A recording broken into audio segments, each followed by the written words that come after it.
میرا نام ماریا ہے۔ میں بہت زیادہ خوبصورت تھی، اپنے محلے کی سب سے زیادہ خوبصورت لڑکی، لیکن مجھے کبھی بھی کوئی دوسرا مرد پسند ہی نہیں آیا۔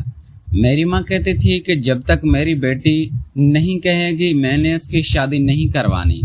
میری ماں نے مجھے یہ بھی کہا تھا کہ اگر تیری زندگی میں کوئی ہے تو یا تجھے کوئی پسند ہے تو مجھے بتا سکتی ہے۔ میرا یہ مسئلہ تھا کہ مجھے کوئی پسند نہیں آتا تھا، اور نہ جانے اس آدمی میں کیا تھا کہ میں اس کے طرف کبھی چلی گئی تھی۔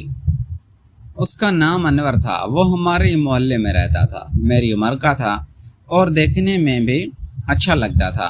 میری عمر کا تھا، ایسا نہیں تھا شکل و صورت کا بھی اچھا تھا، وہ مجھ سے زیادہ خوبصورت تھا، لیکن میرے ساتھ کھڑا ہو کر برا نہیں لگتا۔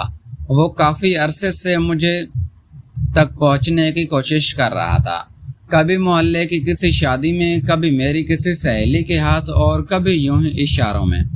وہ مجھ تک یہ بات پہنچانا چاہتا تھا کہ وہ مجھ سے بہت محبت کرتا ہے، لیکن یہ تو محلے کا ہر لڑکا ہی کہتا تھا کیونکہ وہ مجھ سے شادی کرنا چاہتا تھا۔ اس لیے میں نے اس کی بات پر یقین نہیں کیا۔ اس نے ہمارے گھر رشتہ بھیجا، اور اس سے پہلے کہ میں انکار کرتی، میرے گھر والوں نے ہی انکار کر دیا۔ مجھے بھی اس انکار سے کوئی مطلب نہیں تھا، کیونکہ مجھے وہ شخص پسند نہیں تھا۔ مجھے پتا تھا کہ وہ مجھے دیوانوں کی طرح چاہتا ہے۔ کچھ دن کے بعد میرے لیے ایک رشتہ آیا، اور میری ماں نے یہاں بات پکی کر دی۔ مجھے بھی اس رشتے سے کوئی مسئلہ نہیں تھا، لیکن میری شادی کی تاریخ جیسے ہی پکی ہوئی مجھے ایک خط ملا۔ یہ خط انور نے میری ایک سہیلی کے ہاتھوں پہنچایا تھا۔ اس نے کہا کہ میں تم سے بہت محبت کرتا ہوں اور اپنی جان لینا چاہتا ہوں۔ اس نے یہ خط تمہارے لیے بھیجا ہے۔ یہ اس کا آخری خط ہے۔ میں حیران تو تھی، پر مجھے کوئی پرواہ نہیں تھی۔ اگر میری وجہ سے کوئی مرتا ہے تو مر جائے، میں کیا کروں؟ اس نے کہا کہ وہ کہہ رہا تھا کہ تم دفعہ پڑھ کر کہہ رہا تھا، آخری دفعہ محمد لو، تمہاری بڑی مہربانی ہوگی۔ میں نے وہ خط پکڑ لیا، اور جب سے اس سے کمرے میں جا کے پڑھا تو میری آنکھوں سے آنسو آ گئے، کیونکہ اس خط کو پڑھ کے مجھے اس بات کا اندازہ ہو گیا کہ یہ شخص تو واقعی مجھ سے بہت محبت کرتا ہے۔ میں نے فوراً پیغام پہنچایا کہ وہ اپنی جان نہیں لے۔ میری شادی میں 1 مہینہ تھا، اور اس سے 1 مہینے کے اندر مجھے انور سے محبت ہو گئی، اور ہم لوگ ایک دوسرے کے دیوانے ہو گئے۔ ہم نے سوچ لیا تھا کہ ہم ایک دوسرے سے شادی کریں گے۔ پھر میں نے بھی کہہ دیا تھا کہ میں اس رشتے سے انکار کر دوں گی۔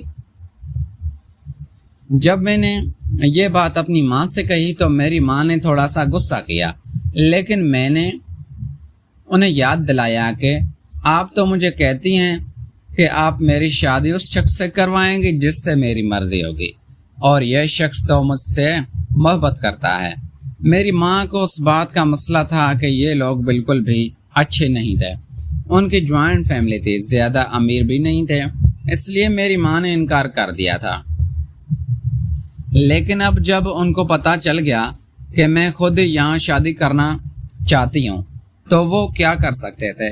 انہوں نے کسی طرح معاملہ سنبھال لیا۔ میرے والد سے اس طرح دنیا میں نہیں تھے۔ وہ میری ماں کا کاروبار سنبھالتی تھی۔ میری ماں نے مجھے ماں اور باپ دونوں بن کر پالا تھا۔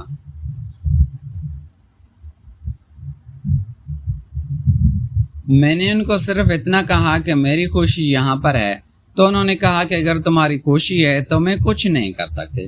انہوں نے میری شادی کروا دی۔ جب میری شادی انور سے ہوئی تو یہ میری زندگی کا سب سے خوبصورت ترین دن تھا۔ وہ واقعی مجھ سے بہت زیادہ محبت کرتا تھا۔